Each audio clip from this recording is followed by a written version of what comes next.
নমস্কার, আমি সজল কুমার ঘোষ। আমি বাঁকুড়া জেলার ইন্দাস থানার অন্তর্গত ত্রিশালন গ্রামের বাসিন্দা। বর্তমানে আমার গোয়ালে 5টি গরু আছে, ঠিক আছে। তো আমি গত 4 মাস ধরে এই গরুগুলিকে পোষণ ক্যাটেল ফিড যেটা আছে 10,000 ওটা খাওয়াচ্ছি। ওটা গুটি খাবার, ওর প্যালেট জাতীয় খাবার, ওটার কোয়ালিটি খুবই ভালো।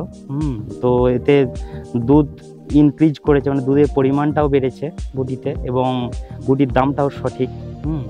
তো মার্কেটে অনেক ধরনের গুটি পাওয়া যায়, যে এর থেকে দামও বেশি হয়।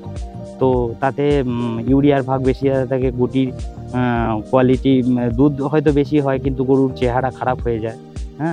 তো এখন যে গুটিটা খাওয়াচ্ছি এতে কোয়ালিটি ভালো গুটির, তাতে করে দুধের ফ্যাট, এসএনএফ, দুধের ঘনত্ব সব কিছুই ঠিকই আছে, ঠিক আছে।